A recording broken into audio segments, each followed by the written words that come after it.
Well, welcome everyone. We're gonna get started with just a short little video. Let me share my screen. Ta-da. All right.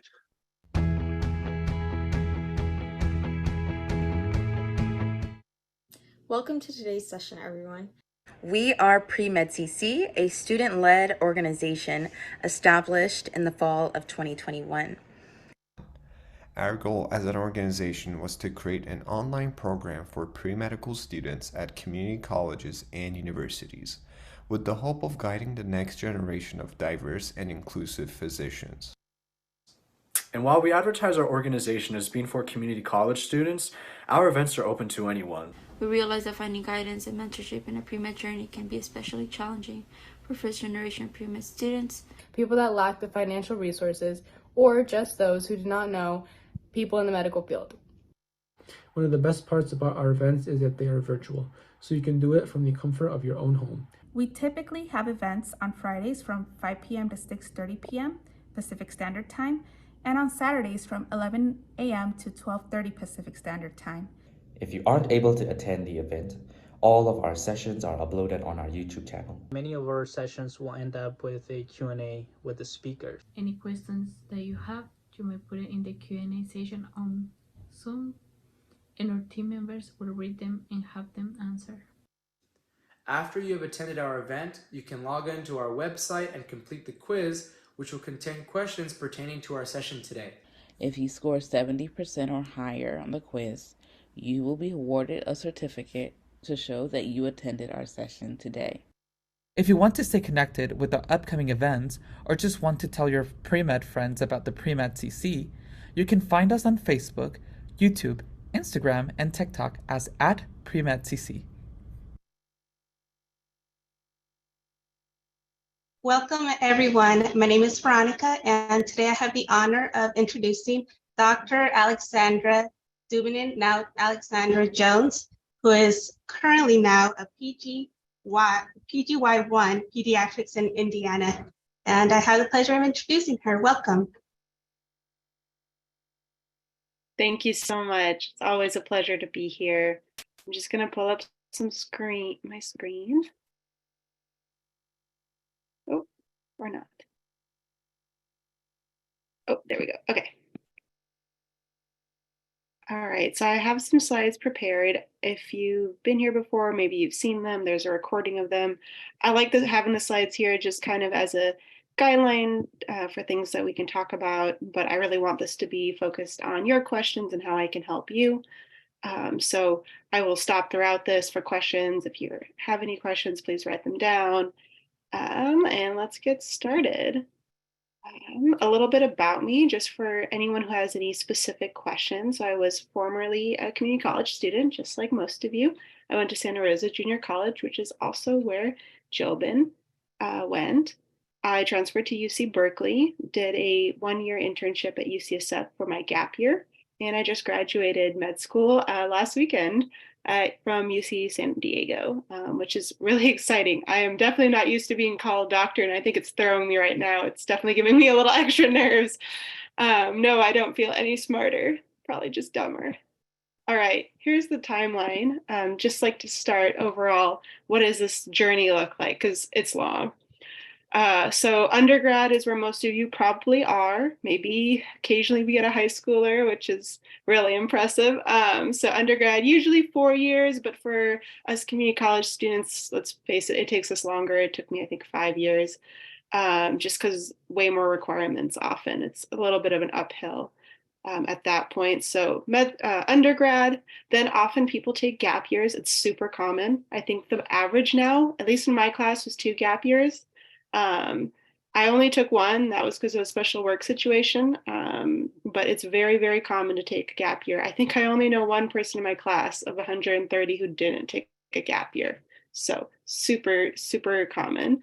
Med school is 4 years. 2 years you spend studying, then there's a year of rotations, and then your last year when you apply and celebrate, then you go to residency.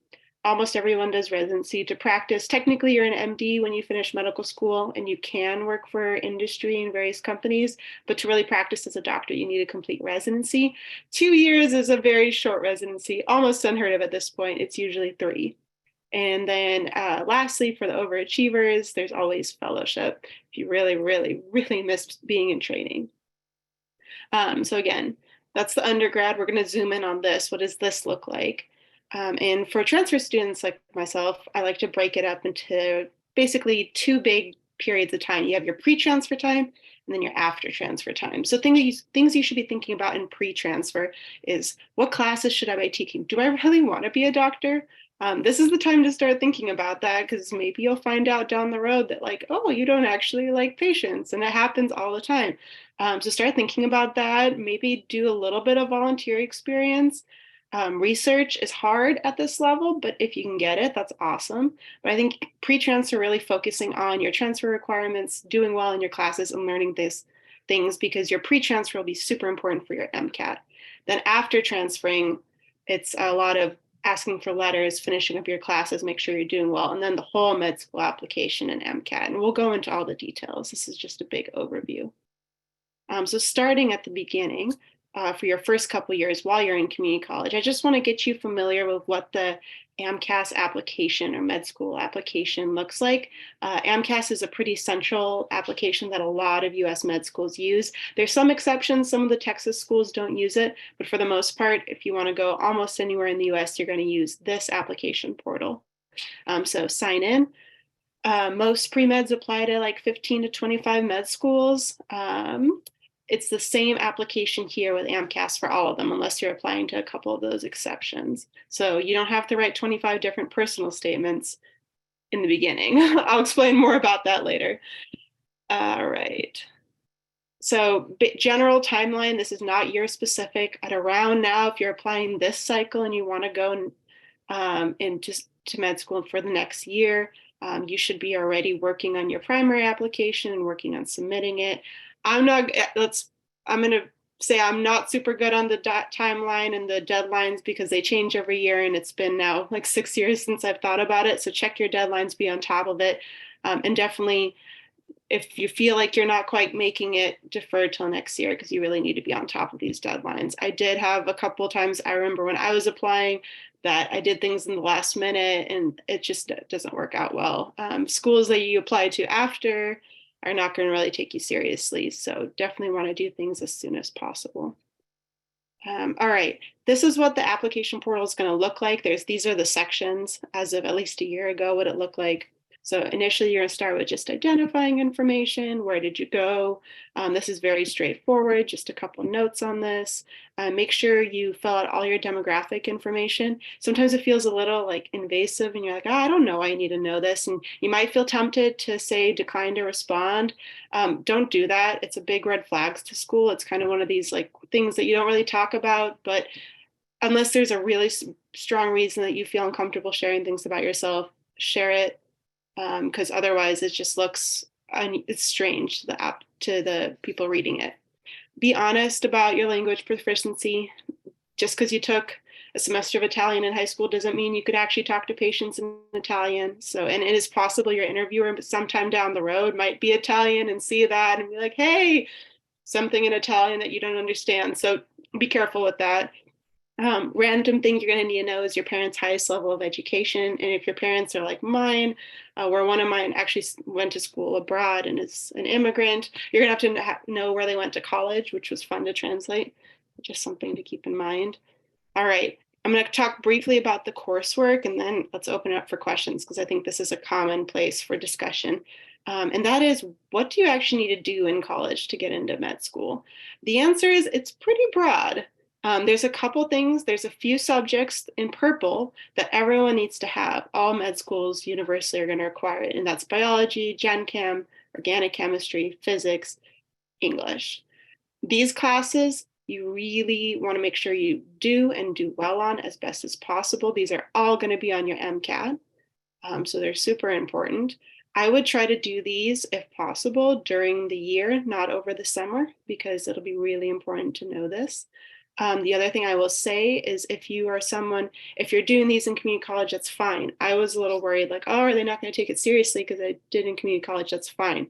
The big red flag is if you transfer and then you do one of these in community college over the summer. That's a big red flag. That makes it look like you're trying to do an easy class. So once you transfer, there's no going back. Don't start taking junior college classes. And I mention this because I've actually known people who tried to do this and it just looks really bad. So do all your requirements while you're in community college. And then once you transfer, you do the rest of them there. Those are all the basic subject requirements. Then there's also recommended subjects. So you'll have to look individually at different schools because occasionally some of the schools will require one of these. Occasionally some of them will require biochem, etc. So that you're gonna have to, it's school specific. You'll have to look on their website when you're applying. Even though most of these are not required, there's ones I want to highlight as being super highly recommended. The top 3 that I think everyone should do is psychology, sociology, and physiology. Those are the ones in orange. Notice physiology isn't even listed on this AMCAS. I copy and pasted this. Physiology is what you're going to do your first 2 years of med school. So if you really want to give yourself a leg up in school, take physiology. Absolutely worth your time. That is essentially what you're going to be learning for the next 2 years, just expanded on. The reason I want to highlight psych and sociology is those are on your MCAT. Super, super important to know those. I know someone who failed the MCAT twice because all her sections were good with the exception of psychology. And if you fail one section, you've essentially failed them all as far as the schools are concerned. So absolutely take those psych classes, get to know your psych well. Other classes that are great, if you can get them in, stats, genetics, biochem, those are all, you're gonna learn those again in med school, usually to a lesser degree than you would learn in undergrad because you have less time. But if you have time to do those will definitely help you out as well. So I want to pause here and see if there's any questions about the requirements. Doing okay? We did have a question. Someone asked, will it negatively affect my chances of admission when applying to medical school because I went to community college and some classes were only available online, like the labs? Yeah, that's a good question. I think that's something a lot of people are wondering about with COVID, especially if this was during COVID. I would be less concerned about it. If it's just part of the curriculum, I obviously can't say 100% for sure. I would imagine that if it's part of the class, they're not going to be looking at all the details of that, as long as not all of your classes, all of your labs are online, as long as you've done some. I think it should be fine. The thing that I was cautioning against is making it look like you're trying to go back and take certain classes at the community college to make it easy for yourself. So that's tomorrow we have 2 out of 3 people that are going to UCSF that are former community college students, and they basically did some of their work at the community college online, and then also one of them at UCLA. I think she only went to UCLA 1 quarter. The rest of it, because of COVID, was remote, and she was able to get in. I think both of them did that as well. So, but I think that is like a specific COVID thing. If you're gonna do that in fall of 2023, it might affect you. But if you did it in fall of 2020, it shouldn't be an issue at all. And actually, AAMC put out a joint statement with all the medical school deans of admission saying that, yeah, we understand COVID was a big issue. And so again, if it was during COVID, absolutely. So if it was spring 2020, fall 2020, spring 2021, fall 2021, and maybe like a little bit of spring 2022. But I think outside of that window, it's not the COVID emergencies anymore. So awesome. I'm just looking at a couple other of these questions I can answer pretty quickly. So the question about is fellowship necessary? No, fellowship's only necessary if you want to do something like cardiology, gastroenterology. It's to do something specialized. If you want to be a general practitioner, if you want to be a general pediatrician, if you want to be a general surgeon, you can do all those without fellowship. What other questions did we have? Will volunteering Will the volunteering you do now work if you still do university after college and then later med school? Yes, your volunteering now absolutely counts, and we're going to talk a lot more about that shortly. How do foreign medical schools feel about the prerequisites that you take in the US regarding how they evaluate them and how valid they would be in a European college compared to US college? Oh, I honestly don't know much about foreign medical schools. I don't know, Jobin, if you have any thoughts. I don't. I know that I know that there are some schools that, like in Ireland, that take a lot of US students at Cyprus and stuff. But that, like, it's, because they're in a different, like, the British system is the A level GCE, and it's totally different. So I would just say, like, if you're really interested in, just contact them directly. I know that they will have information on their website as well. And I know, like, there's a school in Ireland that actually reached out to us that wanted to do a presentation. So I know that they take them, but I don't know the details. And also Caribbean schools, I don't know much about them, but the only thing is I would say is try to get into a US medical school. Mhm. I'm going Yeah, to leave it at that. if you want to practice in the US, they make it really hard if you go, with the exception, I think Caribbean schools, there may be some agreements with some of the Caribbean schools, but if you go to Europe, they're going to make it hard for you to come back. So you essentially have to repeat your residency because they don't want people doing that, because US med schools are really expensive and European ones aren't.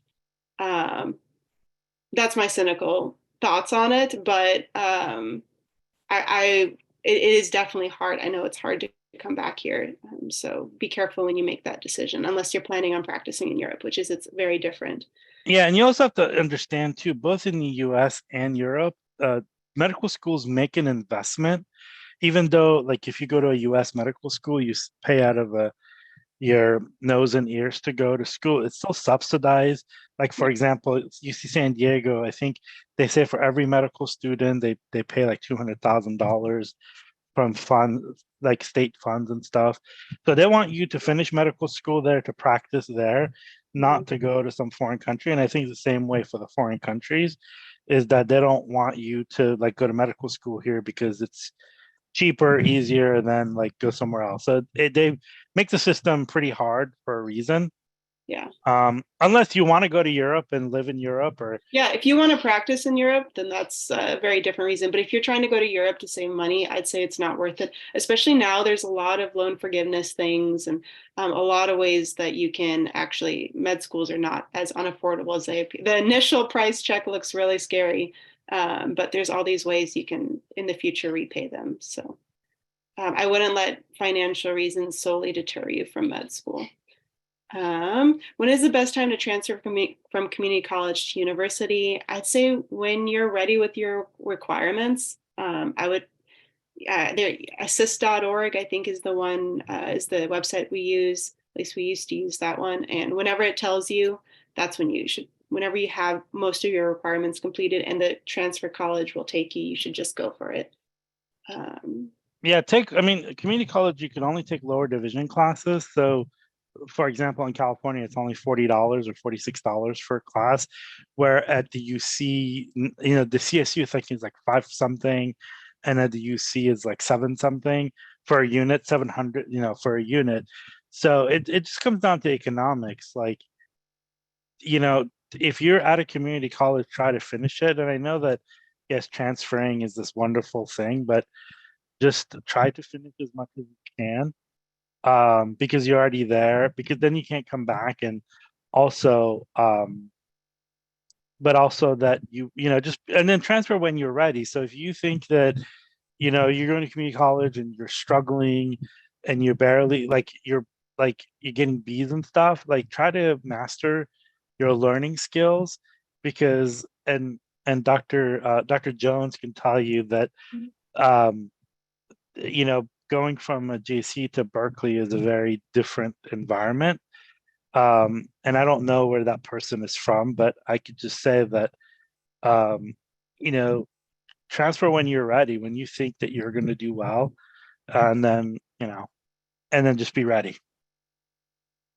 Yeah, so a lot of things I want to mention that we talk about today are like the best way to do things, the ideal way to do things. So I'm seeing some questions, and there always are questions about, well, my specific situation's a little different.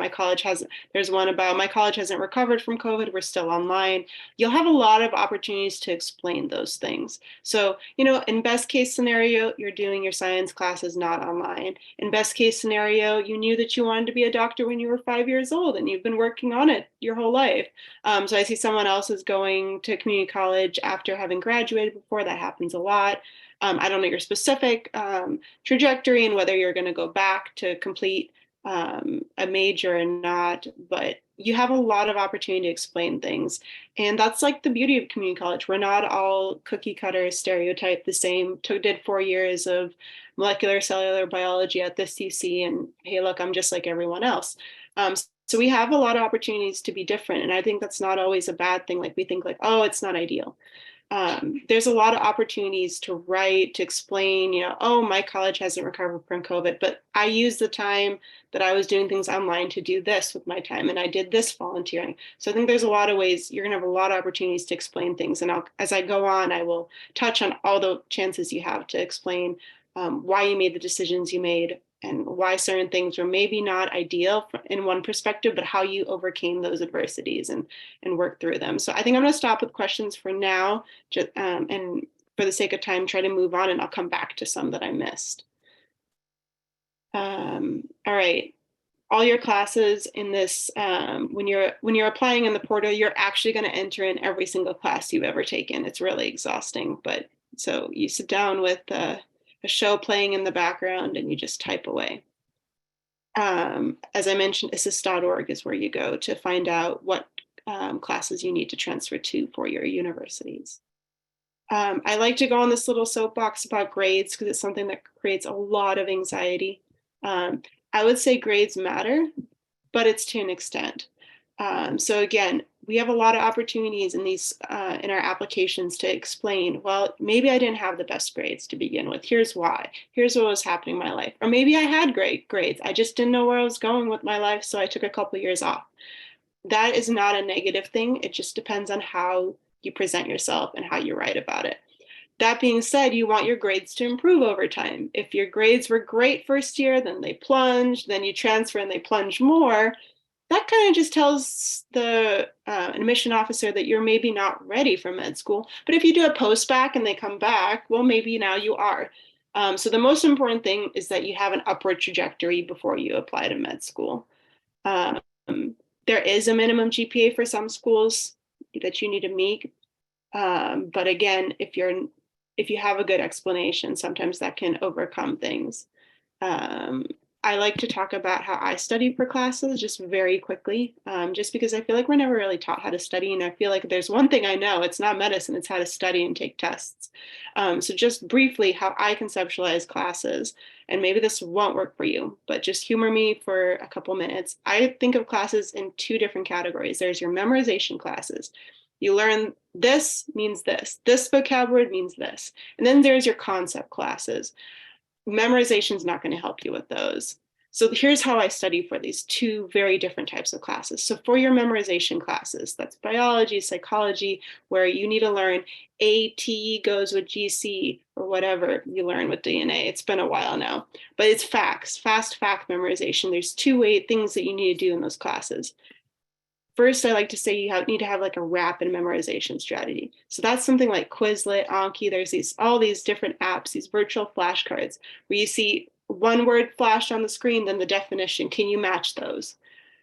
That's what a lot of people do, but they stop there. And if you stop there, your brain gets scattered like, oh, when I see this word, I should think this. But if they ask you to come up with a broader show that you have a broader organization of it, write a paragraph. It's really hard because, you may know what base pair of DNA pairs with the other base pair, but if you don't know what DNA really is or why it matters, you're going to fail those questions. You may get some questions right, but not all of them. So the other thing that's really important in these classes, I feel like a lot of people don't do, is have what I call it in context memorization strategy. And this can take a lot of different forms. For a lot of people, it's their notes. But let's be real, when we write our notes, a lot of times we don't really look at them again. And if we look at them again. It's the night before the test and you're kind of already glazed over because you're stressed and you just quickly look and you're like, yeah, I know it. No, maybe you don't know it. So the thing that I do differently, I think has really, really helped my grades since I've started doing things, is I actually make my notes interactive. It does take longer. I don't do them in class. So during class, I absorb information. And then afterwards, now so many classes are recorded. I used to actually like bring a little janky recorder to class. It's really embarrassing. And I would record the classes or go through the PowerPoint, however you want to do it. But I would take my notes after the class, as soon after as I could. And I'd make them interactive. So I know my chicken scratch here is hard to read, but what you can kind of see if you zoom in is there'll be a sentence like 3 pairs of glands, and then I'll have a blank, blank, blank, and a number. And then you can see on the right-hand column, I'll actually have the answer. So then later when I'm going through my notes the night before the test, I can't just let myself glaze over them and be like, yeah, I know it. I'll actually test myself and be like, do I actually know the 3 glands? Often, let's be real, I don't. And then I have the answer there. And just the process of thinking, do I know this? And then looking at the answer makes you memorize it better. And if you do that twice, instead of just once before your test, if you do it the day before your test and then like 2 days before your test, you'll be surprised at how much you'll learn. So that's my little soapbox and memorization classes. Concept classes are harder. I don't have a nice clean formula for how you do well on those other than practice, practice, practice. And this is when practicing in groups is super important, listening to the material over and over to try to get the concepts, getting your hand on as many practice problems as you can. That's the way to succeed in those classes. And they're definitively harder in my opinion. Because of that. And then there's also things that you can do to help you just in general in all your classes. And that's stuff that you've probably heard of before, setting goals. I need to write these notes for this class by this day so I get them in by the test, sleeping, reviewing your lecture slides after, and having a nice study environment. I'm a bit of a nerd and I love cats. So for my study environment means having cats around, but everyone's a little different there. But find a place where you can really focus and be happy because you're going to spend a lot of time studying. Don't do it miserably. All right, end of soapbox. Let's move on to after transferring. What are the things you're working on? So we kind of mentioned pre-transferring. It's a lot of focusing on classes and maybe getting a volunteer in, and if you're really lucky, a research experience in. The things get really busy once you transfer. So this is, I think, like usually the most discussed thing when it comes to giving these talks. Everyone has a lot of questions and everyone is super different here. I would say my biggest advice in your work and activity section is show that you're an interesting person, be yourself. It's okay to have cool, weird activities like rock climbing and I don't know, there's all kinds of things that people do. Just show a diversity and show that you're committed to things. So I feel like the sky's the limit on these. You have a lot of different options for what you can list. At minimum, I like to say that you should have at least some medical volunteering and at least in some capacity, some kind of research. And I'm being really broad in this and everyone's like, well, does psych research count? Yes. There's all these yes and no's. What you're trying to show is, yes, I'm interested in medicine. That can be volunteering as a doula, volunteering in the hospital. It could be caregiving. That's what I personally did. I lived with an old lady with dementia and diabetes, and I took care of her medications and watched her at night. That was my medical experience. And people still ask me about it to this day. My residency interviews, that's like what they focused on, which was like, hey, it's 5 years ago. I've done stuff since, but that was cool to people. But lots of different opportunities for the medical thing. What you're trying to demonstrate is I'm not just being a doctor because my dad told me to be a doctor, which for most of you, that's not the case. And you're trying to demonstrate that you know what a hospital environment is like or what medicine is like, because you don't want to find out once you get to medical school that the sound of people vomiting makes you so nauseous you can't be around them. So they want to see that, and it's really broad what you can do with that section. And they want to see some kind of research. Again, very broad. I know for a lot of people, research isn't their thing. You got to suck it up a little bit, do something. If you really don't like working with mice, try doing some kind of psych or survey-based research. There's a ton of different options out there. When it comes to getting these research opportunities, I realize it's super hard in community college. So research, I would say, if there's no opportunities, you can defer that to after, once you've transferred. Although there are a lot of summer research programs dedicated to community colleges that you should look into, especially in that gap you're in between transferring. So there are opportunities out there because they realize it's hard for community college students. But try to get at least 1 or 2 things in before you transfer, just so you can build this diversity. You have 18 categories. You don't have to have everything. I don't think you even are allowed to. You can only list up to 15, but try to have a little bit of, a variety in there. You get to choose 3 that are your most meaningful. And in those, you can write a little extra about what it is that you did in that experience. Try and think of any other major things that I want to mention about this before the questions start coming in. Dr. Jones, I wanted to ask you this. Did you Oh, do go the for it. did you do the caregiving because you thought that it's going to look cool on medical school, or did you do it because it was an opportunity that arose, or did you actually like genuinely wanted to do that? Yeah. Well, Berkeley is incredibly expensive to live.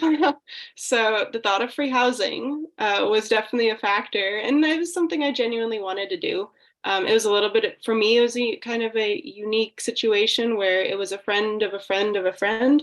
And she only spoke Russian. And my mom is Ukrainian. So I grew up speaking Ukrainian, and I can understand enough Russian to get by.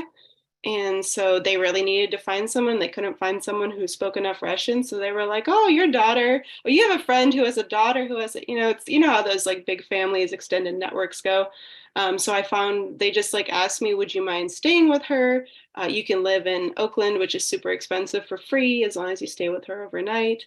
And you can have weekends off. So it kind of was a pragmatic decision, but also I thought it'd be interesting to see what is it actually like to take care of someone who's sick. And honestly, I learned a lot from that experience that I keep to this day. And this is why I got asked about this in residency, was because, man, it's really hard on the families and I'm sure a lot of you have had sick family members, but it's a big commitment on the part of the family to take care of them. And I was really humbled by everything the family did for her.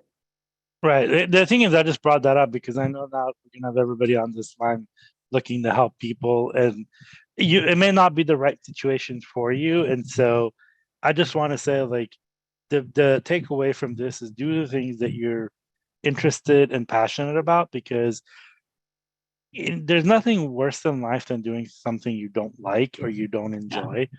I think somebody in there is asking the question, should I be a student ambassador at my school, or should I go and tutor underserved community? I think the question is, which one's going to make you happy? Yeah. Are you someone that likes to be around young children? And if you're not that person, probably should not be doing that.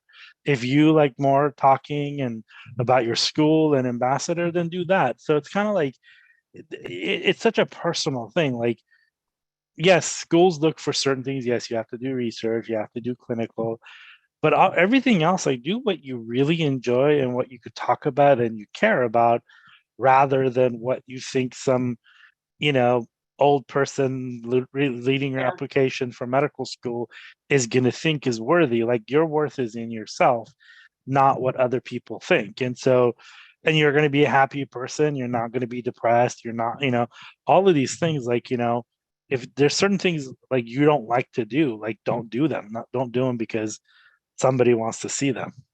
Yeah. And these can be super varied. One of my classmates is like an elite competitive jump roper, which I didn't even realize was a thing, but it's really cool. So like artistic endeavors absolutely count. You don't want to have only that. Again, you want a variety, but I would say when it comes to these, variety is great. And the only real guidelines I would say is at least something medical and something research. But other than that, be yourself, be interesting, do things you love to do. Someone has a question that I love. How do you approach doctors and offices in hopes of shadowing them? That's a great question. It's hard. So they used to say like you should minimum shadow X amount of time. I don't really know that anyone checks on that. It is acknowledged, like in the medical community, we realize it's really hard to shadow. That used to be easier. I think a lot of that is archaic before all the HIPAA laws, and it is definitively difficult. My advice for getting shadow opportunities, if you can, is go to doctor's appointments with family. I went with my grandma to this appointment and I asked the family med there. I went to the dermatology with my other relative. Like, that's one way to do it. Make yourself known. Ask if you can shadow. Another way is if you're already volunteering for a hospital, you're in their system, and that's a really great way. So maybe your volunteering job isn't the most interesting. You're sitting behind a desk, but you're now certified with that hospital. They know who you are. You passed the HIPAA training, and so those doctors are all going to feel a lot more comfortable with you shadowing them. And I will say, I'll make your volunteer experience better. So, a lot of people are like, oh, well, I don't really want to volunteer at hospitals because they're going to make me sit behind the front desk. And yes, I did that. It's not the best, it's not like any life-changing experience, but we can do to make it a ton better is start networking with some of the doctors.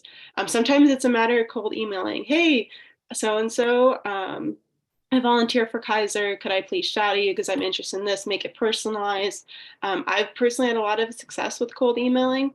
You do have to be persistent. You have to be personal in your emails, but it does pay off, especially with research. When once you transfer, show interest in your classes, talk to your professors. They're looking to give you opportunities. They're looking for techs to work for their friend or their colleague. So even if they don't have room in their lab, just asking people, be inquisitive, you'd be surprised. I think I did several years at UCSF doing research, and I got that position fresh out of junior college. I emailed before I had even started Berkeley. I emailed several different professors at UCSF.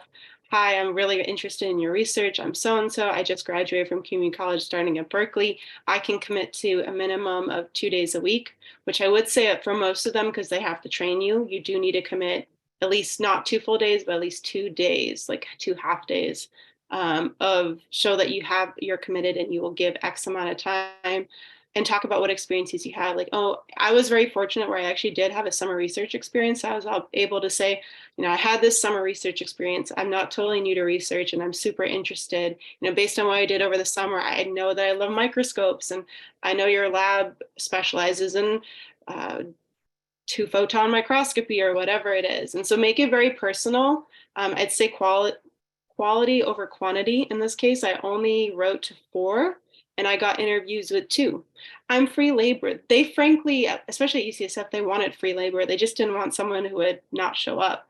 So if you show that you're personal, you show that you're responsible, it's actually easier than a lot of people think. So cold emailing does work. You just have to be really intentional and very personal in your emails. Yeah, and we had a 2-hour and 15-minute presentation on how to get clinical experience in shadow. It's like a really long thing. We had all of these like steps that we did. Also, there's a bunch of community college students that are doing research this summer. One of them is in IH and one of them at Penn, and they've done like a couple of Instagram takeovers. So go on there and see what they do and ask them questions. And we posted some of their questions on there as well. So there's a lot of opportunities out there. You just have to do them and you have to take a step. But I would say if you really want clinical experience in shadowing, watch that thing that we put in the chat box. Yeah, Jovan, you guys have a ton of resources here that are super helpful. I know I'm just scratching the surface of some of these big issues. To address a couple more specific questions, someone asks if I have any specific tips for UC Berkeley transfers. Consider UCSF for research. Absolutely would be a huge tip that I would give. Berkeley has research, but it's not really medical, but UCSF doesn't have undergrads, so they really want undergrads. It is a commute. That's why people don't want to do it, but I had an incredible time. I was treated like a grad student. It was absolutely amazing. Highly recommend. And I know a number of people who also did UCSF and have really great experiences. So that's my recommendation for UC Berkeley transfers. My other recommendation is good luck. It's going to be hard, but you'll make it through. Focus on your classes, and it's only 2 years. They're going to be a hard 2 years, but it's only 2 years. Let's see. Would you recommend taking all the basic requirements before transferring to university? I'd say take as many as you can. I mean, if the university will take you without having all the requirements, which occasionally they will, awesome. You'll just do them at Berkeley or wherever you transfer to. But unless you're community college, unless you feel like you're not learning well, which I don't think is usually the case, because the classroom sizes are small and all that. I'd recommend just transferring whenever you can. If you can take all the requirements, that's great. If you're missing one or two, but the transfer school still takes you, that's great. I don't think med school really cares about that all that much. I think that's more on the transfer school.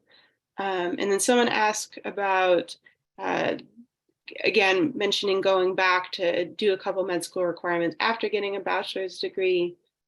Jobin, do you have perspective on this? Because I didn't personally do this, so I don't know. Yeah, I think those are called career changers. And what a lot of people that have done, actually, we had a couple of speakers that have done that, is they go, like, I know somebody who graduated with a French degree. Obviously, they didn't take any like prereqs or anything in biology or anything. So they went to community college and took their dental chemistry, OChem, physics, biology, math, and everything, and they didn't have to take like English and other stuff. And what they did is they took a couple of classes at open enrollment. There's a law that actually has been in the book since the 1960s that if you're going to a community college, you can take an open enrollment at a UC or CSU that's close to you. So, for example, at City College San Francisco, you can take one class and pay the same fee as you do as your community college fee at Berkeley or San Francisco State. At Foothill, at Santa Rosa College, Junior College, you could do it with Sonoma State and UC Berkeley. At Foothill, you could do it with San Jose State and Berkeley or Santa Cruz.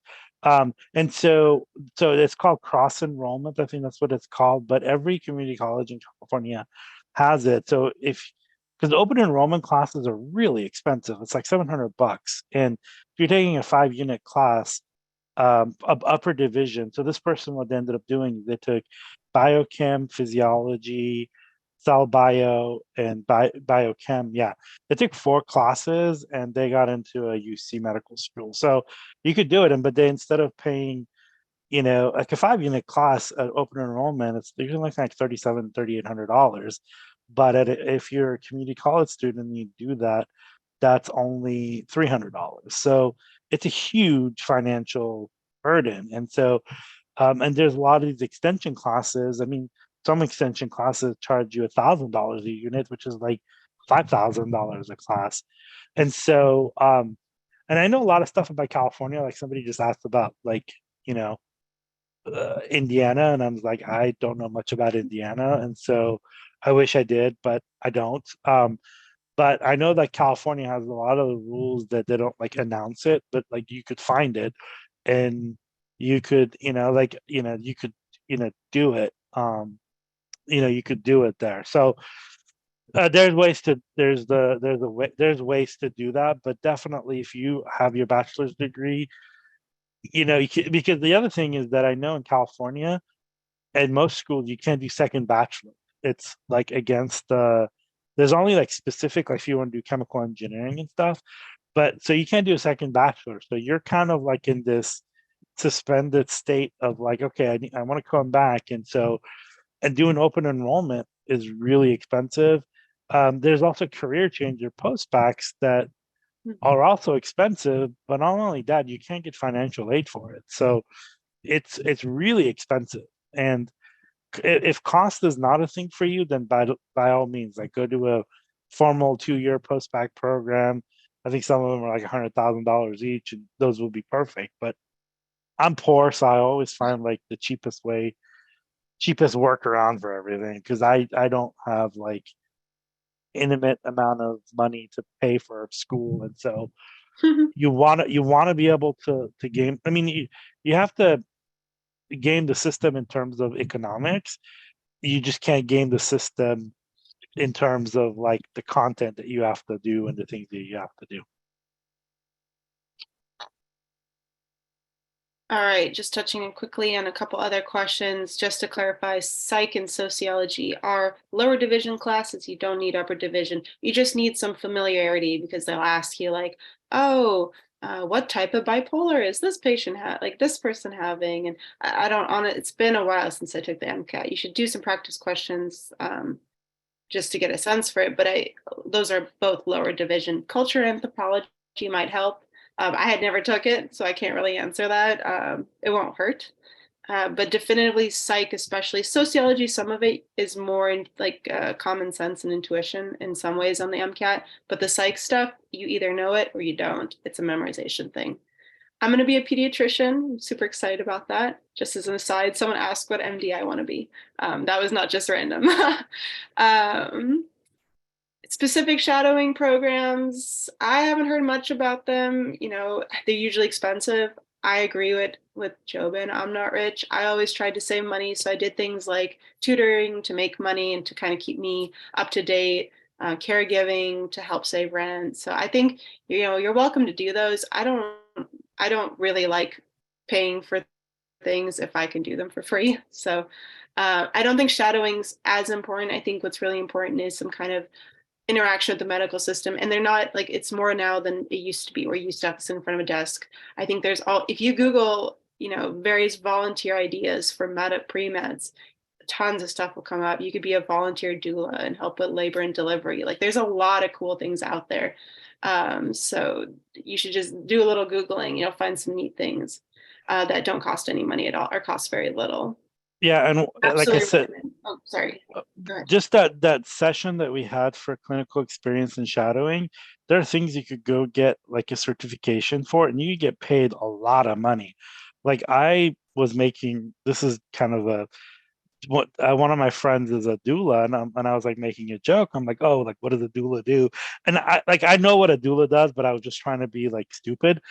But I found out how much money she makes as a doula in the Bay Area, and I'm like, holy crap, that's a lot of money. Like you know, and I mean they do important work, but I was just trying to be you funny. laughing at?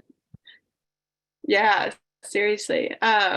Absolutely, gap year, I recommend it. I took one. A lot of jobs will make you take two. So like I said, I think in my class, the average, I feel like everyone was on average 1 year older than me because, and there's exceptions. We had some older students as well. But on average, I feel like the year was 1 year older than me because most people did take 2 years because most labs and most companies will make you work for them for 2 years because they don't want to train you half a year just for you to leave half a year later. So that's a practicality thing. Because I did my internship and then worked at that same lab, they let me just work for a year. But absolutely recommend a gap year. It is definitively, at least at UC San Diego, the norm. It's what most people do.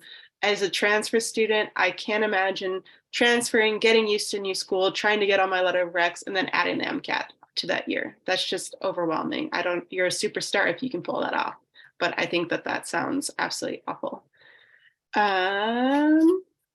I think we're going to questions for now. We can come back to questions. Let's try to, for the sake of time, proceed. This is what the work activity section, here's one of mine. Here's what it looks like. This is about how long. So the average, when you put them in, you're going to enter all your different things from the categories listed on the last slide. You're going to write the first paragraph here is about how much you're going to write. For most of them, I said 3 of them are special. You can highlight them. And what that means is you get about 2 more paragraphs worth of space.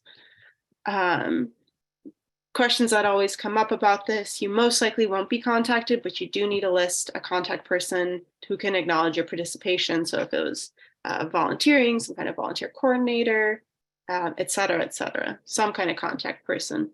Again, you have 3 meaningful experiences, total hours, just do your best, estimate it, don't do anything too outrageous that absolutely doesn't make sense, but I don't think they're going to check that too closely. Just make it reasonable. What are you going to write about in that section? Like all those words, the things you should focus on are what did you do? What happened after you did it? And what was the impact of all of that? So what were your responsibilities? What did you accomplish? And what's happened since? All right, letters of rec. This is definitely another source of stress for a lot of people, especially in the UC system. I have lots of sympathy. UC systems, when you transfer, are huge. I had classes of 200 people. Nobody knew anyone's name, super overwhelming. I remember starting in that and being like, how will I ever meet a professor to ask them for a letter? The answer is that you can. There are ways that you can do this. Briefly on the requirements, at minimum, you need 4 letters. This is one of those lovely things where each school has slightly different requirements. You're going to have to look each school up to figure out exactly what they want. If you don't submit them what they want, it's just a very easy way for them to be like, well, they didn't read our requirements, so not that person, even if you're the perfect applicant every other way. So you do really need to focus and pay attention to this. It's ideal if you can get 6 letters. 6 letters will get you into 98% of schools. I don't know the percentage on what 4 letters will get you into, but a good lot of them. The minimum 4, I would try for 6. If you have more than that, that's awesome, because I'm always paranoid. I'm like, well, maybe that person didn't like me that much. So if you have a ton of letters, you can sometimes like swap a couple people, but I would be careful with asking for way too many because professors are also overworked. So you don't want to go crazy. I would ask people who you have a pretty high confidence that they'll write something good about you. People you should be asking for letters. You need at least 2 science professor letters. These are the hard ones to get because science classes tend to be huge. Then you need at least 1 non-science professor. Really important that you take note of that. So that can be cultural anthropology, sociology, psych. I'd be careful with that one. Psychs think they're in the science. I don't know where other people, that one I don't really know. I would try to have someone solidly on the outside of the sciences for that one. So I'd be careful with psych, although if that's all you have, go for it. And then someone who is an extracurricular observer. Sky's the limit with who the person is there. If you can, a professional who's maybe a physician's nice. If you worked in a hospital, if you shadowed, if you did some kind of research, that's great. Don't have to, but have some diversity there. Never too early to start looking for letter writers. I would say the moment you transfer, it's fair game. You don't know how your classes are going to go. If you feel like you're doing well in a class, or if you did do well in a class, those are good ones to consider. When it comes to getting letters, the best letters are going to come from people who actually know you. So if it's for the science professors, if you're going to big classes, the way to get letters, if you feel like you're doing well in a class, go to office hours. Professors will recognize you if you go to office hours often, because then there's only like 20. My office hours at Berkeley were like 20 people, which may seem a lot to some of you, but that's really small by comparison to 200. So you start to get noticed if you show up every week to office hours. Even if you don't really need those office hours, I would come in with a couple prepared questions. If I knew this is a professor who I want me to write a letter for me because I know I'm doing well in his class, I would show up and come up with some interesting questions to ask just so I'd get noticed for a letter. It's a little extra work, but it's really worth it. Your science professor can also, if you happen to have a science professor that you did research with, like if later after the class, you're like, hey, I'm really interested in what you do. Do you need a research tech? Or can I do research in your lab? That's an awesome opportunity as well. Even if they can't give you a position, they might have colleagues who know. So again, this is like starting to use your network.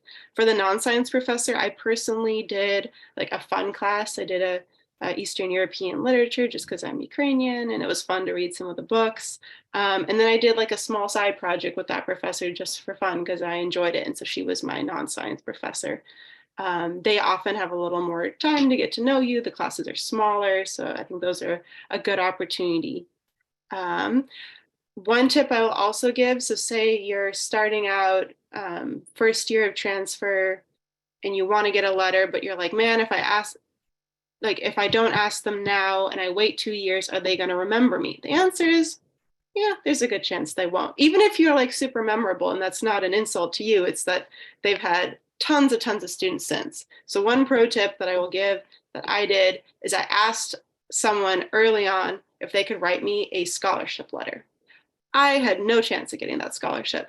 I asked them so they would write the letter, so they would, at that point, when they remembered me, write the letter, make it personal. And then 2 years later, I was like, oh, you happened to write me a scholarship letter. Any chance you could just turn that into a med school letter? And then it was really easy for them because all they had to change is, one line at the front. So that's a pro tip. If you want someone to write you a letter, don't wait till you're applying to med school. I would ask them to write you a letter for something or another right away. And then later you can contact them, and they're usually pretty willing to switch it over. The other thing that always comes up, can I ask community college professors to write my letter? The answer is you can. I'd say it's not the best. So I did have a situation where I really liked one of my community college professors. I did extracurriculars with her. She was an incredible mentor, and she's a good part of why I'm where I am today, was her mentorship. I didn't ask her to be my science professor, though. I asked her to be my extracurricular observer letter, because cachet matters. Unfortunately, like prestige matters. So it's much better if your science professors come from science professors at a four-year university than a community college. Again, there's exceptions. You don't have to be perfect. These are just the best guidelines. Is if possible, you want your science and non-science professors to come from four-year college, and then your extracurricular can come from junior college, assuming you did do an extracurricular with them. All right, any questions related to letters of evaluation? I kind of mentioned for recommendation letters, you typically need minimum of 4, ideally 6. These are the ones listed.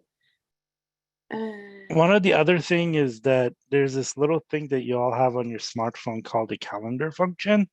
So if you have a professor that you really like and you got to really know, put yourself like 2 reminders, like maybe twice a year, to follow up with them. And you don't have to go physically meet them. You could send them an email. You could send them, send them an email and just follow up with them, see how they're doing.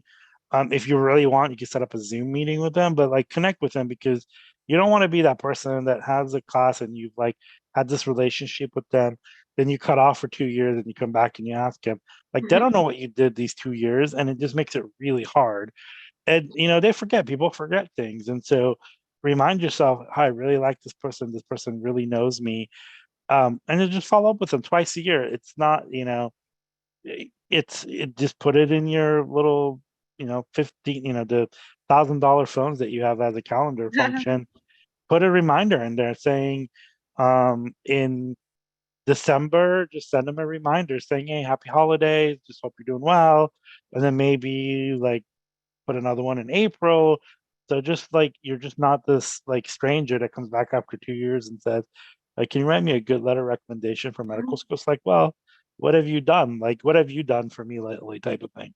Yeah. So I will also say I've definitely done it, and it's not awkward in my opinion. It's really fun, but feel free if you're in the building, like, you're going to be there for 2 years. I loved visiting some of my favorite professors. And if you visit them like, 6 months later, they still remember you. And I think it's pretty fun for them. I mean, maybe I'm just like imagining, but I think they enjoy seeing students, and like, you tell them what a big impact their class had on you and how excited you are for this semester. And I feel like a lot of times, like, I would just pop in because I was in the building and their office was open, and hey, Dr. So-and-so, I don't know if you remember me. And I always had fun doing that. I think professors enjoy that too. So I wouldn't be shy about that if you had a good interaction with that professor. If you don't really know them, then maybe not. Okay, we're going to fly through the rest of this because I know we're 2/3 of the way through on time. When it comes to med school applications, apply broadly. This section is where you're going to fill out all the med schools you're applying to.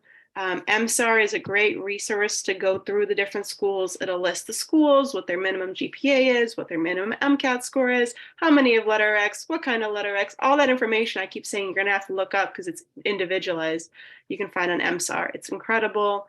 It does, I believe, cost money, but you can, there's a fee assistance program that can help with that you should absolutely take advantage of.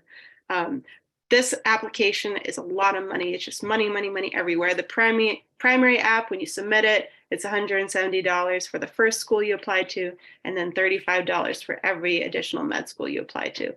So I knew someone who applied to 50 med schools, and I said 50. That's a lot of money in my opinion. And you're not going to interview at that many, and you're not going to write in that many secondaries. So I would try to,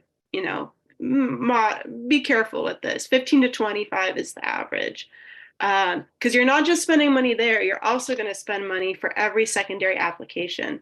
And so all the schools that are interested in you, which is going to be most because they want your money, are going to send you a secondary app where you're going to pay another $100 to write a whole bunch more and send it back. So there are fee assistance programs. I would absolutely recommend looking into them because they can help with that. It's expensive. Deciding which schools to apply to. Again, MSAR is a great way to look. Try to be realistic. put a couple dream schools in, put a couple safety schools where your MCAT, GPA, and all your stats are way better than they should be.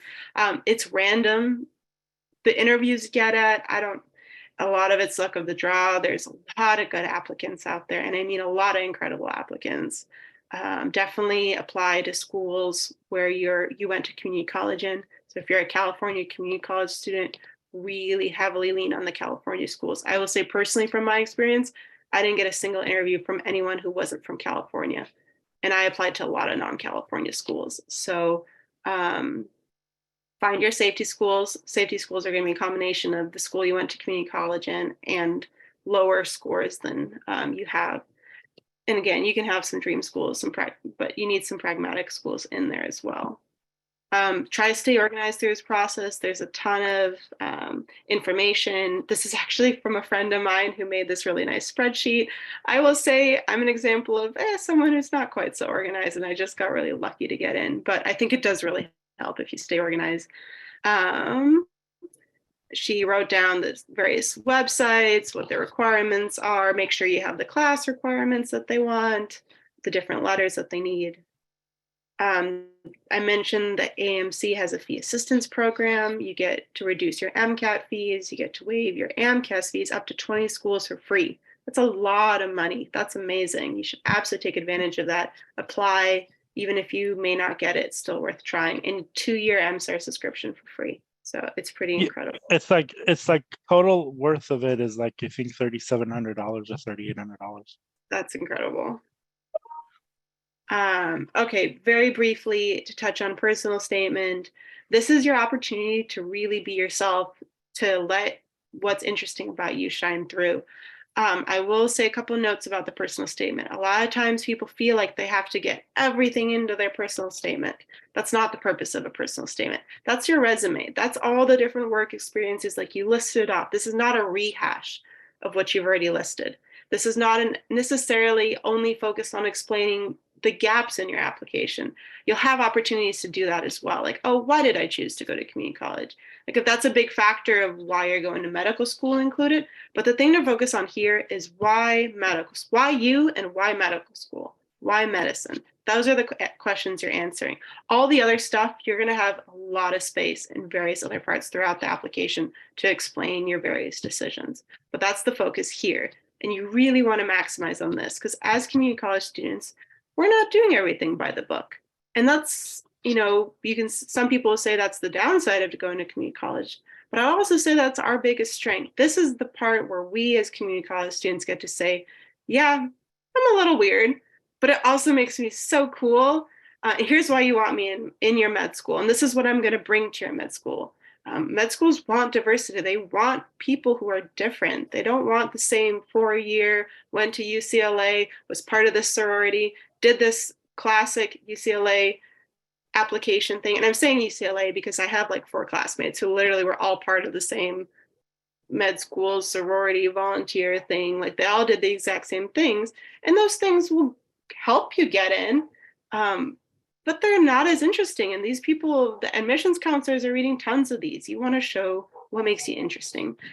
So I recommend an exercise before you start working on this, and start working on this early. If you're applying this year and you haven't started working on this, I'd start working on it. But I would recommend starting a month or 2 before, because this is the part that you get to show your artistic side and all the things that are interesting about you. So blank piece of paper, pull out that resume that you've been working on, the various experiences, or if you haven't written it, start drafting it out. Here's what I've done.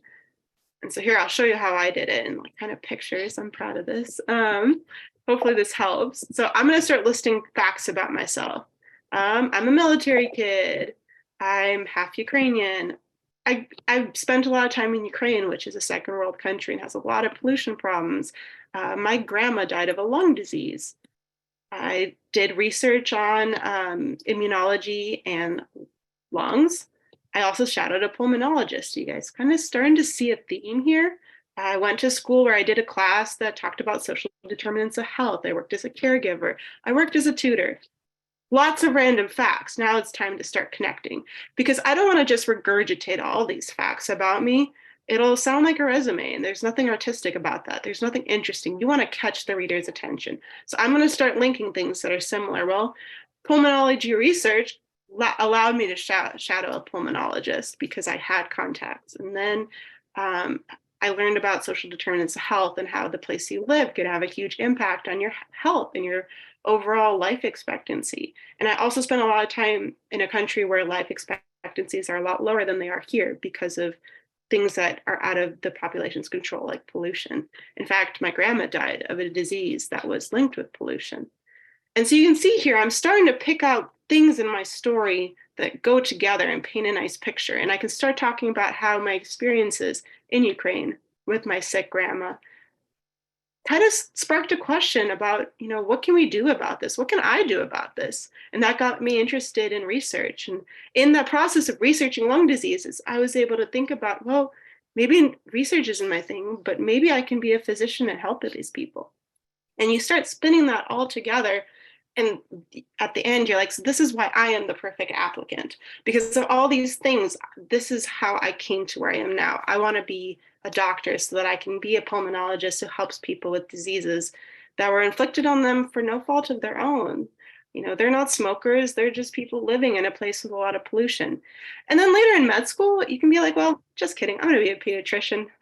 But that's part of the journey. And you're trying to show them how you got to where you are now, why you're interested in med school. So that's my soapbox on the personal statement. I really think that is like the biggest opportunity for us from community college to really shine, because we have interesting life experiences. We've done interesting things. I mean, we're already breaking the mold and not doing things the exactly like stereotyped way that everyone's supposed to do it. So we're interesting already. So really focusing on that is really important. I hate talking about the MCAT, so I will do this in 30 seconds or less.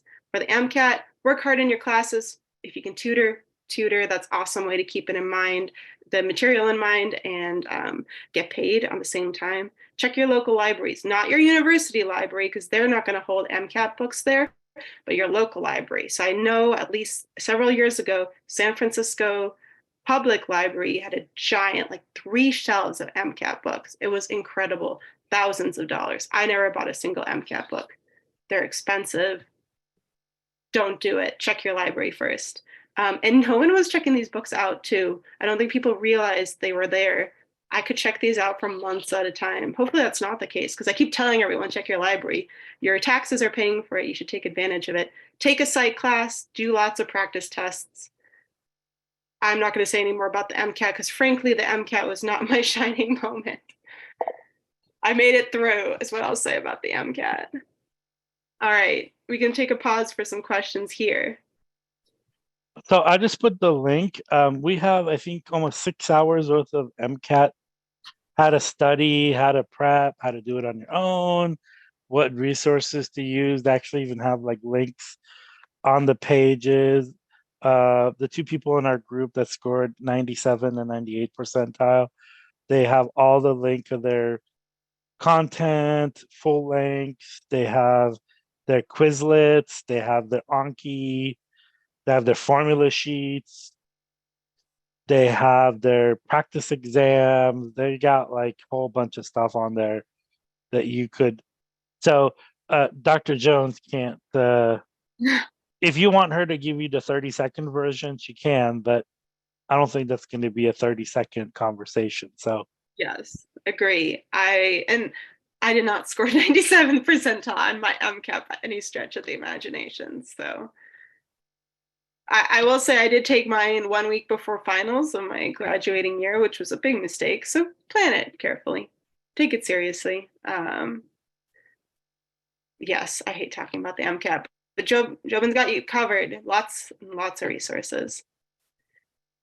All right. Briefly finishing up. So we are here at the application process. You've just completed your primary application. You get to celebrate. You submitted it. Just kidding. Now, about a week later, maybe 2 weeks later, you're going to get this lovely thing that you don't realize. At least I didn't realize in the beginning. They're called secondary applications. Now, I mentioned them. They're expensive. They're $100 each. So what are these? Well, each school that gets your primary application will then most of them, in theory, they make sure you're like a GPA cutoff, like that you're a possible applicant. But I think almost all the schools I sent off my application to sent me a secondary, where they send you their own special questions. So they're all going to be different. They're going to ask you things like, why medicine? You know, how will you enhance their school's diversity? Describe a time you advocated for someone. It's like interview questions. How has research impacted you? What do you think about giving back to your community, and how has that affected your training? What did you do during your gap year? What qualities do you bring to medicine? I mean, the sky's the limit. I think one of them asked, what kind of superhero would I be if I could have a superpower? I mean, just tons and tons of different questions. Start pre-writing early, or start thinking about these. So when I mentioned you have lots of opportunities to write about all the other experiences that didn't make it onto your personal statement, here's where. So, oh yeah, I also tutored. I didn't talk about that in my personal statement because it didn't fit the narrative, but there's going to be tons of opportunities to talk about those other experiences here. You can actually pre-write these to some extent. You can Google UCSC or UC Santa Cruz or whatever med school. What were their secondary questions? And they often repeat, like they could in theory change them, but they usually don't. But you can find what last year's prompts were and you can start pre-writing. My recommendation for this, it's overwhelming. You try to get them back to the school. There's not usually a deadline, although sometimes there is, but usually you try to get them back within a week to show that you're interested in the school, because if you wait too long, it's its own red flag. So it's definitely a really busy time. I kept all my responses in one Microsoft Doc. So for San Francisco, they asked this, I would write the answer in there. Then another school, San Diego, asked something really similar. I could take pieces of that answer and then just modify the word count. So really varies. Actually, I remember San Diego's because it was especially traumatizing. The literal question was, one question, write an autobiography about yourself. It's like 3 pages long. I'm no joke. I did end up going there, so I think they took it really seriously, but that one was overwhelming. But the rest of them tend to be shorter, and you just have to modify a little bit. So once you start writing them, you build momentum and it gets easier. But the first few are definitely exhausting. Interviews, it's basically what we just talked about in secondaries, but now in person. So there's 2 different types of interviews. There's a traditional interview, kind of what you think of for a job interview. Tell me about yourself, why medicine, that kind of thing. A number of schools like to do this other kind of interview, though. It's called the multiple mini interview. San Diego does do this one. This one is its own little pressure cooker. Basically, they put you in a hallway with a whole bunch of rooms. They tell you to go look at the prompt in front of door 1. You look at the prompt. It'll be something like, is it ethical for doctors to strike? If so, under what conditions? They give you 30 seconds to think about it. Then you go in the room and you answer the question. It's incredibly stressful, but everyone's stressed when they give these answers. So what they're looking for is not, are you stressed and do you have the perfect textbook answer? The answer is no. They're looking for, can you handle the stress? Can you answer reasonably well without saying anything horrible? So they basically want to see how you respond to stress. It's stressful because of that, I'm not gonna lie, but everyone's in the same stressful situation. I feel like people actually do pretty well on these, but it's just something you want to be aware of, because you can not necessarily practice the questions because you don't know what's going to be asked, but you can practice kind of thinking under pressure. And there are certain ways, like if you're someone like me who likes to think in outlines, like you can practice like, okay, answer the question back, talk about your thought process, talk about why. Like they want to see how you're thinking through it. They don't expect a perfectly rehearsed answer. The other thing you can do is watch a little bit of medical ethics, just to kind of give you an idea of what people are saying. Some of these tend to be ethical questions, but not always. So just thinking about how our society has responded to some things. Absolutely not necessary, but it might help calm your nerves if you're like, oh, I did read about something about this. So it's something you can't really prepare for too much, but just be aware of. Practice really helps. I did a lot of practice questions. All right, finishing up. You made it into med school. Congratulations. Now, what have you signed yourself up for? So there's a lot of theories on what medical school is like. Some are true, some are not. I will say book studying is only part of what we do. It is a significant part, but it's not all of it. So the average medical school schedule looks something like this. You spend your first 2 years doing a lot of studying. You're getting ready for a big test called Step 1. It's like, I think it's a 9-hour test. It's brutal, but you have 2 years to study for it. And you're not just reading books, you're doing sim sessions, you're doing activities with classmates. We used to have small learning activities where we would work on cases together that I thought were super fun. You get to know a lot of classmates that way. Anatomy labs, cadavers, lots of different learning experiences. So it can actually be really fun. And that's where a lot of med school friendships are made during those first 2 years, because you're all working together. And schools now tend to be really collaborative. I know UCSD doesn't, all the grades are pass, no pass, because they want us working together and not competing with each other. So first 2 years, a lot of learning. Third year is apprenticeship year. So you go through all the major divisions of the hospital, OB-GYN, surgery, hospital med, pediatrics, and you try them out. This tends to be the most stressful year, just kind of like in high school where junior year was super stressful. It's similar to this. It's kind of where you try everything out, you try to learn a lot on the go, and you figure out what you want to do. And then fourth year, once you figured out what you want to do, you do some specific rotations. So for me, it was pediatrics. So I did several pediatrics rotations. I wrote off my application to residency. I did my interviews and then graduation. And I'd say for fourth year, the second half is a giant party. I've never had so much time off in my life. It's absolutely incredible. So medical school is not all hard work. There is some fun in there too. One of my last slides, I just want to again reiterate, because we're all community college students here. I think it's super important to remember that medical schools really want to increase their diversity, because they realize that medicine historically has not been very inclusive. And I think from the community college students I've been around, you all have so much to bring to the various schools. You have such interesting life experiences and have done a lot. And I think just remember to highlight that and be proud of yourself. It's incredibly difficult to get into med school for everyone. And I think you're bringing so much to the table, and these schools will be lucky to have you. So remember to highlight that, your personal statement. Talk about why medical school, like think about why you want to go to it and what motivates you and what experiences have brought you to that point. And then if there's a really cool experience that doesn't fit there, remember, you'll have lots of secondaries to talk about it. There'll be lots of opportunities to explain why you ended up in community college. And I think just be honest, but also show that that's a strength. Hey, I was in community college, so my classes were 20 people. So I actually really learned organic chemistry because my professor really knew who I was and helped me out when I was struggling. Or, hey, I know that I started out in community college, and you may think that that's a strange decision, but this is what was happening in my family at that time.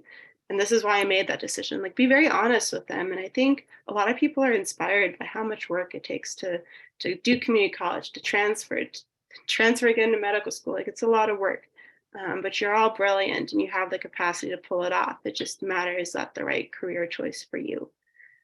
For me personally, I'm super happy with it. Now, with that being said, I haven't made it through residency and I start in a week, so we'll see if I'm still saying it. But as of right now, med school is absolutely worth it. The people you meet are absolutely incredible and inspiring. And I've really enjoyed working with patients, and I just think it's a really fun thing to do. It's not for everyone. It is definitely a lot of work, but it's super rewarding, not to sound cliche, but it is really incredible to have people trust you with their lives. It's really humbling, but also you just meet some of the most incredible people that way. So I think questions. Don't want you looking at too many pictures of me. Jobin, how are we doing on time? We're good. Awesome. We're good. We have a couple of questions. I just want to say you're going to be a great pediatrician because you wore a helmet when you rode a bike. Yeah, I love biking. I used to love biking to school. It was the best. Can you bike in Indiana or no? Depends on where I live. Not in the winter, though. We actually have seasons here, so half the year. Yeah, just type away your questions. Somebody asked, do you think they should take the MCAT without taking biology and biochemistry before the exam? They taken some courses that had some biology and biochemistry. I guess what I would say is try some of the practice tests. If you happen to be doing well in the practice tests, then sure. I would be nervous. It's definitely a hard test. It takes a lot of stamina and it does require a lot of coursework knowledge. Like there's a lot of things you need to know. But if those other experiences prepared you for it well enough, you can try it. I think med schools do see how many attempts you've taken though. So if you're not ready, I would err on the side of caution and not take it. There isn't a huge time crunch. People take gap years, multiple years. I mean, I think I've had a couple of classmates in med schools who had complete career changes and are doing this 10 years later. So there's not a huge time pressure. So unless you personally really want to get it over with and want to risk it, I would err on the side of caution personally. Yeah, and the other thing is I would say, like, if you're an independent learner and you could learn this material on your own, great. Nobody's standing at the MCAT test door to say, oh, you've taken biology and biochemistry. They'll gladly take your money and you can go take the test. You only want to take it once because it costs like a couple $100. It's really stressful. It's a long darn thing to do. And you only want to do it once. So if you think that you can do well on it, like nobody's stopping you, but the med schools will look at every single one of your scores and they don't do super scores. They don't do any of that stuff. If, and some people are saying, well, if I take the MCAT, can I take it again just to do better? It's like, well, if it's good enough, do it, because they'll see every score and they don't take the best one. They look at everything. And the other part of it is somebody asked this question. Medical schools know every school that you've applied to. They know every school that you've been accepted to. They have a system. I mean, somebody showed me, I went to an office of a medical school admission. They showed me their like window, and it's it's a multi-million-dollar system. So they know everything that comes in and everything that goes out. So, so there's not like a way it's like, well, would they know secretly if I apply? Yeah, they'll know everything. And that's okay because they're competing for the same students.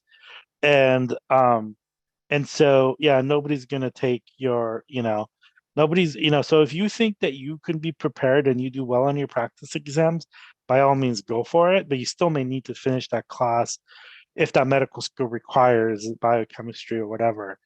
And then somebody else also asked a question, and I think and this is something that we're gonna beat it over the head because we do it every single time, is that we've asked 30 deans of admission, and it says, I finished most of my prereqs at a community college before I transfer. Would med school look down on taking them at community college instead of the university?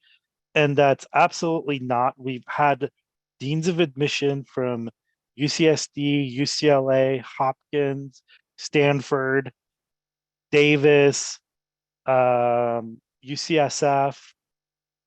I don't know, like some 30 odd schools that say they do not look down on it badly at all.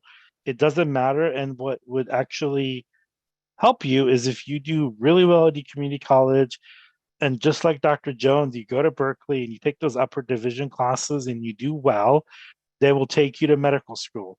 Dr. Jones finished all of her pre-med requirements at a community college, and she's now a doctor. So like this comes like every single time, every single week, somebody asks us that, would they look down on us if we took our prereqs at a community college? Absolutely not. Now, if you take all of your community college prereqs and you transfer to UCLA, Berkeley, a four-year university, then you get all C's, then you'd be like, okay, maybe this person's not quite ready. Or maybe this person, so the only way that you can validate that, it's like saying, oh, well, if they look down, no. Not only they won't look down, they'll take you. And if you go to the next level and you do well, they're like, yep, this person is, is well, and we'll take him. And so again, we get this question every single week, and we will answer it every single week. We've asked every single dean of admission this question, and we've not only recorded it, but we've actually made 1 minute shorts and put them on YouTube and Instagram and everything, and we still get this question asked. So, and we'll answer it every week, but just saying. Awesome. Someone asked if there's opportunities to do research in med school, and I would say lots of opportunities, highly encouraged. There are certain specialties where you're definitely going to want at least some kind of research in med school. That's very thinking ahead. But some of the really competitive ones, like the various surgeries, dermatology, a lot of people actually take a gap year inside of med school to do And they'll research. pay you. Sometimes. Mine was unpaid, but pediatrics, they don't get paid a lot. But yes, you can get paid. I did do personally some research. I think what's common is if you really, really love research, you can do an MD PhD. I have a friend doing that. That's a huge commitment. It's 2 years of med school, take some time, then you do 4 to 5 years to get your PhD, and then you go back to med school for 2 years, at least at San Diego. It can be done. People do it all the time. I don't know how they do it. It sounds incredibly hard.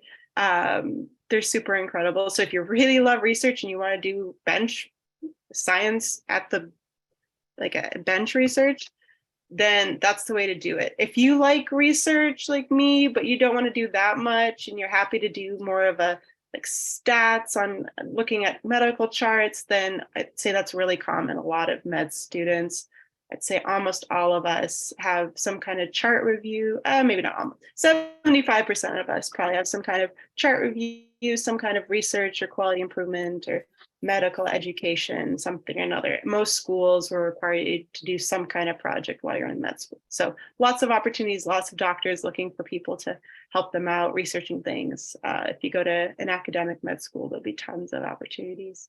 Yeah, and tomorrow morning we have 3 medical students from UCSF. 2 of them went to community college and did all their prereqs, and come and talk to them tomorrow and ask them all those information, and they'll give you that information as well. So there's like a way different perspective. You know, Dr. Jones now is actually a doctor now, so she's very far removed. And she also didn't go through undergraduate during COVID. She did it through medical school, but not. So all of the people that are coming tomorrow, they went through their undergrad through COVID. You're making me sound old, Joven. I'm not old. You're seasoned. Oh God, that's worse. Someone asked if non-emergency medical transport counts as clinical research. It can count as clinical research. It can count or clinical experience. It can also count as work experience. That's also something you can list in. It depends on what your other experiences are. But that's cool. The only thing is, I would tell you have to be an EMT to do that, and it's a great experience. You actually that basically means on your application that you went and got some training, that you're nationally certified, that a company is paying you money and thinks that you're responsible enough to be in the back of an ambulance with a patient and their life is in your hand. So yes, it's a great experience. It's better than being 911 and driving the ambulance, because that's what most EMTs do. Unless you're a paramedic, you get to be in the back. But yes, it's a great clinical experience. You have full autonomy, and that patient's life in the back of that ambulance is in your hands. So if the patient chokes, stops breathing, gets into cardiac arrest, goes septic, you have to like evaluate all the stuff and make those decisions to, upgrade it to a code 3, so yeah, it's a great experience. So it's better than standing in volunteering at a hospital entrance and answering the phone. I call them candy striper. Not that candy stripers are not important. They're very important. They play a big role, but in terms of like responsibility, it's a much higher scale than just to answer the phone or take flowers to a room. Although I have a funny story about that. But anyways, I had a volunteer take a patient flowers into a patient's room, not knowing that patient's allergic to that, so they went to like anaphylaxis because of that flower in their room. But that's a whole different. Whoa, oopsie. 2 questions left. How important would you say exercise is? I'd say wellness overall as a category is super important in med school. You're going to be really busy, but in learning how to balance your busy life, but also enjoying your life is super important. I love biking. I'd say in terms of just exercise itself, the first 2 years, you do a lot of sitting. It's a lot of studying. After that, when you're in the hospital, you do my step count looked pretty good. I didn't have to work too hard to get up to the whatever 8,000, 10,000 steps, because you're just running this service to that service to tell this person that, to go to that patient, tell them this. So you get your exercise in, but doing things that make you happy. For me, that's audiobooks and reading and biking, and those kind of things are super important. And then I think last question is, when interviewing applicants, what are some things you would look for? First disclaimer, I haven't interviewed pre-meds. I've only been interviewed, but I have talked to a lot of people who've done the interviews, and there's a ton of resources here from people who do the interviews. But my experience, having come through community college and things that I know I've said it before, that you should really focus on are the things that make you special. I know that that's a huge thing, because I've been interviewed enough now that you can tell what people are interested in, and they're interested in things that are special about you. So they're not gonna, you need to have it to check a box, your shadowing experiences and various things like that, but they're rarely gonna ask you about that. They're gonna ask you about, oh wow, you were a competitive swimmer. That's so cool. Tell me about how you decided medicine, or how was swimming? Like, they're gonna ask you things that are interesting. So for my application, being a caregiver was very unique, and everyone was super interested in that. Being half Ukrainian was also at the time really interesting for people, given what's going on. So my experience is there in another country. And so I would focus on the things that make you really interesting. Make sure they shine in your application. That work experience section, all the writing you get to do there, the writing you get to do for your personal statement, the writing in your secondaries, it seems like overkill and it's a ton of work, but you guys have interesting things to write about, and you should really, really use that. And I know you guys are going to do fantastic. I'm not going to sugarcoat it. It is a long process. There are a lot of steps. There's a lot of things to do. But if this is what you really want to do, you're going to make it. It's just a lot of work. All right. So if nobody else has any questions, we would let Dr. Jones go, because she's 2 hours ahead of us? 3. 3 hours. You're in Eastern? Wow. She's 3 hours ahead of us, and it's 8:30. No, yep. 8:30. And so forever hold your peace, or whatever they say at the weddings. Is that what they say? Or forever hold your peace? Yeah, it is. Speak now or forever hold your peace. Well, it was lovely talking to everyone. I wish everyone the best of luck. You're going to be fantastic med students, or whatever you decide to do with your career. Thank you again, Dr. Jones. And I would say, like, she's probably this work. She's done this a couple of times, and I think it's one of the best ones for community college students, because it's very detailed and very step by step. And so, hopefully one day she will become a dean of somewhere. So. Oh, really appreciate it. You guys don't know how lucky you are to have PreMedCC and Jobin. This is absolutely incredible. I wish I had this when I was in your shoes. I didn't know what I was doing, completely flying by the seat of my pants. So this is incredible. I think I would have done a lot better if I had known what to expect. So thank you so much for this incredible resource. Thank you, Dr.